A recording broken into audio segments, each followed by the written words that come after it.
Hi guys! Good morning and welcome back to my YouTube channel. So ayun, paggising ko ng umaga, nilalaro ko muna si Charlie and then naayusin ko na yung pinaghihigaan ko. Ang weird ng pag-open ko ng bintana, no? Pero kasi may kwento yan. Next time ko na ikukwento. Pero yan, malinis na yung bed. After neto, mamimili na ako ng isusot ko. Pero pambahay lang kasi sa bahay lang naman ako. Tingnan, transitionin. 1, 2, 3, pak! Diba? May pa ganun. Nag-post-post pa. Kala mo hindi bruha. So, ayusin ko na yung buhok ko. And, tingnan nyo. Ipa-fast forward ko to kasi nga para makita nyo kung gano'n ako ka-stress sa buhok ko. Kasi sobrang haba. And, kinulong ko muna si Charlie sa tub kasi ang kulit niya. Nakakainis. Char. Ayan, after kong mag-ayos ng hair, nagkilamos na ako and then ng toothbrush. Pero hindi ko na napakita kasi ewan ko, trip ko lang. Hindi na yun, late pa ni Charlie dito. Pero ngayon, ang laki-laki niya na.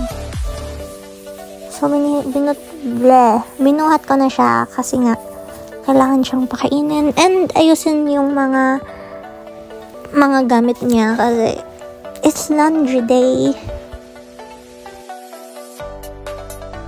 So, yun, inayos ko muna yung bed niya kasi nga, ayaw niya nakukulong kasi spoiled siya, char.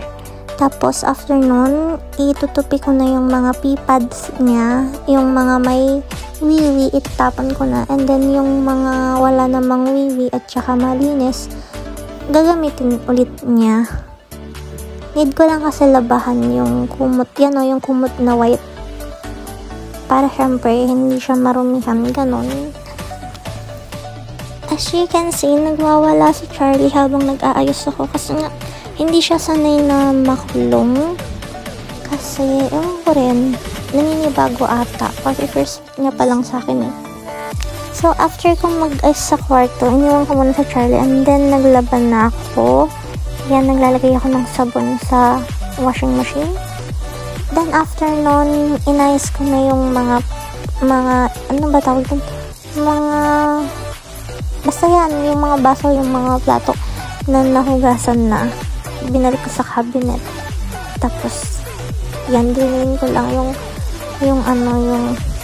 basta yan. Then, after nun, magdidilig ako ng tanim ko. Alam niyo ba, alagang-alaga ako sa mga tanim ko na ito. Tapos, namatay lang. I mean, tumubo naman sila. Like, ang ganda ng tubo nila. Tapos, ng umaga, okay pa sila. Then, pag uwi ko ng gabi, patay na. So, yan, nagluluto akong hotdog.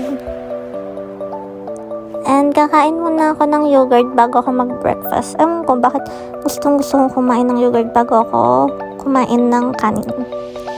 Then, yan, naghugas ulit ako ng mga pinagkainan na nasa sink. Kung sino mang hindi naghuhugas sa inyo dyan, sakalin ko kayo, char.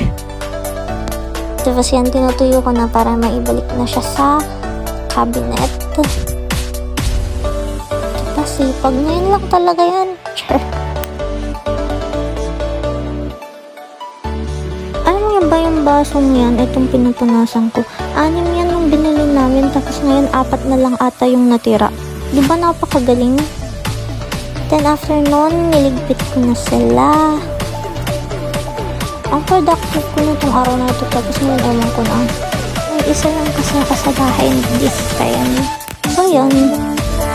Hi guys! So, kakatapos ko lang maligo. As you can see, basa pa yung buhok ko. Hindi ako nagbe-blower ng buhok ko, so hayaan ko lang na matuyo yan. It's 9:28 PM and magluluto pa lang ako ng dinner ko kasi nga, late din naman ako mag-breakfast siya mag-lunch. So, ngayon pa lang ako mag-dinner. And after nun, naayusin natin yung play area ni Charlie. So, tara, samahan niyo ako magluto ng dinner. Ayan guys, so, habang nagluluto ako, habang nagpe-prepare ako ng lulutuin, nanonood ako dito ng Netflix. Kasi wala lang, nakaka-board kaya magluto nang wala kang maririnig. Ano yung pinapanood ko? Pinapanood ko ulit yung Momshi, Your Soul is Mine. Ayan, dito siya. So, ang iluluto ko ngayon ay sinigang na maanghang. Hindi ko alam kung kumakain kayo ng sinigang na maanghang, pero kasi ako mahilig ako sa maanghang. So, yun. Mag-i-start na ako magluto.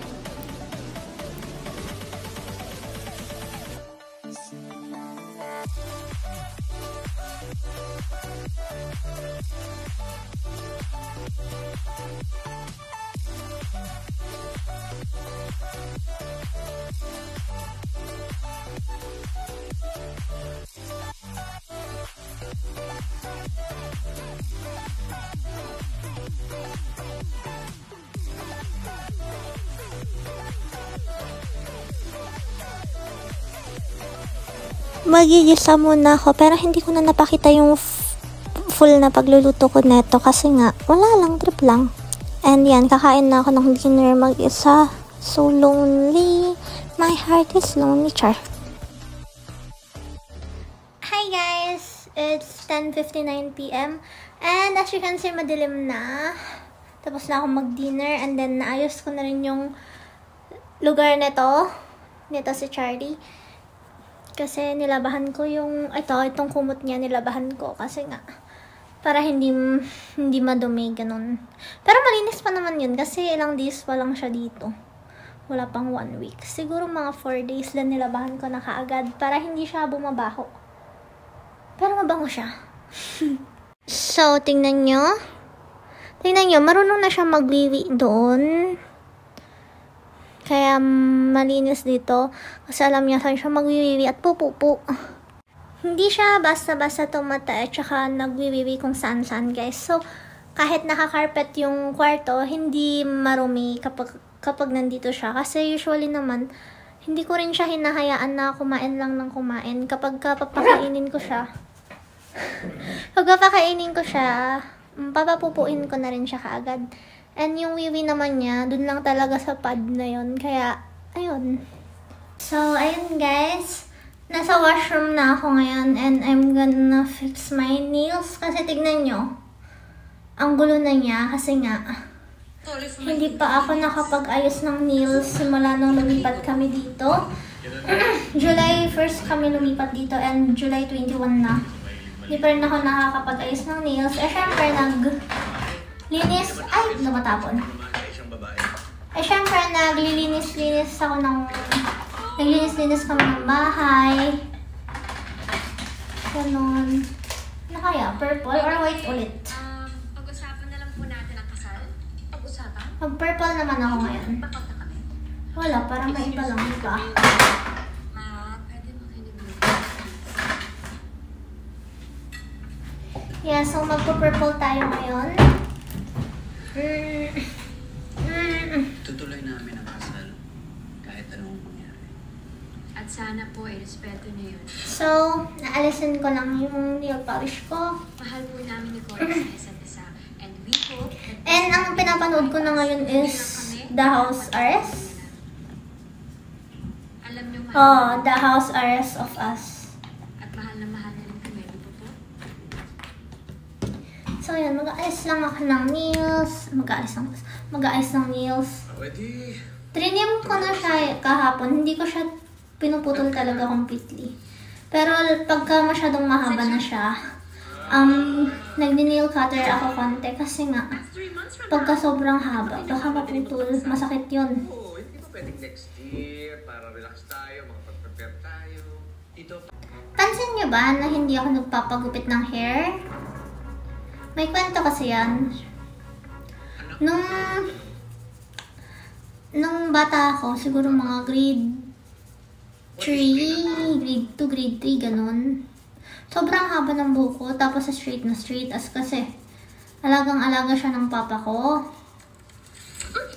Then, nung grade 4 ako, grade 4. Nung nag-grade 4 ako, si Lola na yun nag-alaga sa amin.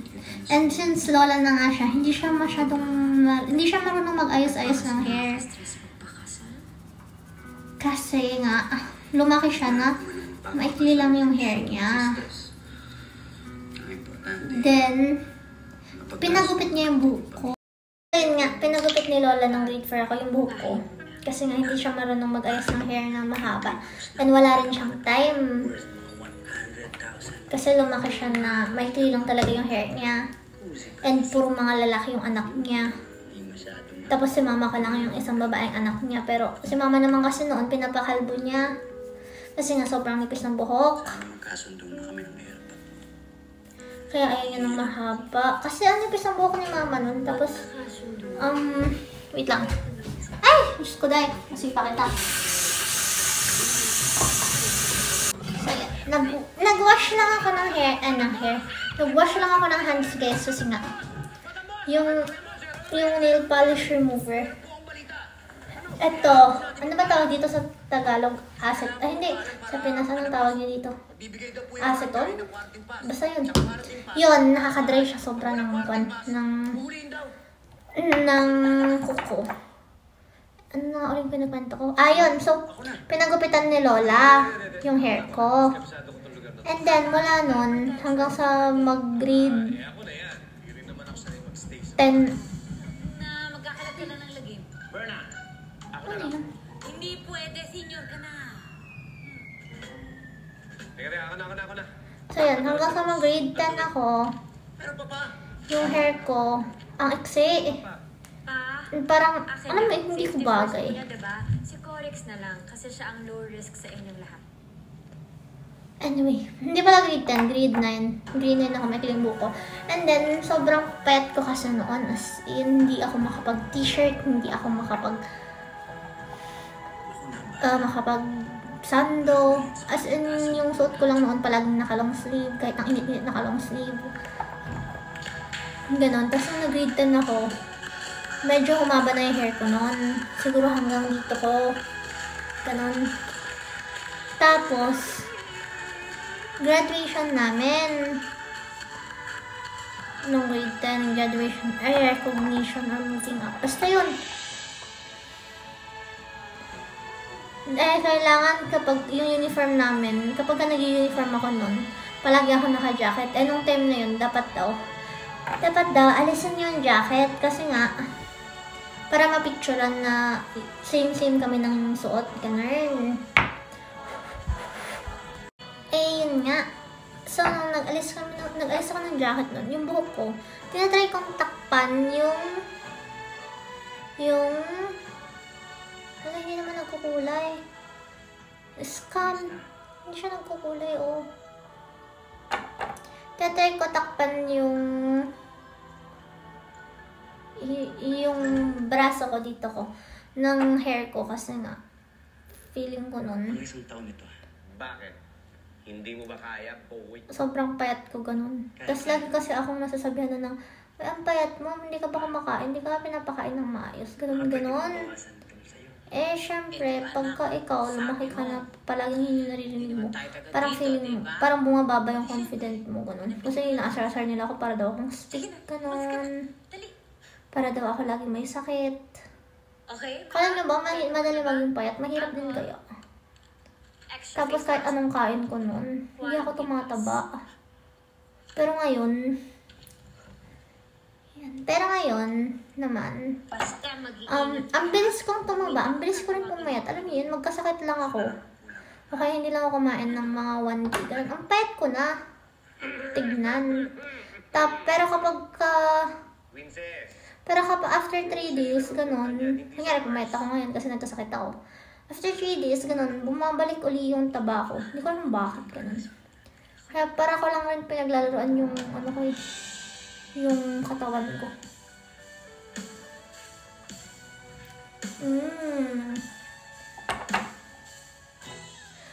Alam niyo rin ba guys, hindi ako mahilig manood. So kapag yung, nangyari pag makikipag-date ako, tapos ang gusto mong date, sine, ganun. Ayoko talaga nun. Pati yung date sa mga carnival. Carnival ba yun? Oo. Basta pag maraming tao, ganun. Ayoko rin ng mga sine. Hindi ko nga alam anong gusto ko eh. Siguro, mas natutuwa ako sa mga farm date, ganun. Farm date, picnic. Hindi kasi ako mahabi na tao eh. Parang ang bilis kong maboard. Pati sa movie. Kaya hindi ako mahilig manood ng movie kasi, tingnan nyo ngayon, nanonood ako pero may ginagawa akong iba. Eh, yung ibang tao, parang pag nanonood, dapat focus na focus sila sa pinapanood nila para maintindihan nila, ganun. Pero ako kasi, pag nakafocus lang ako sa pinapanood ko, naboboard ako. Ikaw ang tutupad sa pangarap namin. Bakit ba dami kong daldal? Naboboard ako pag nakafocus lang ako sa pinapanood. So,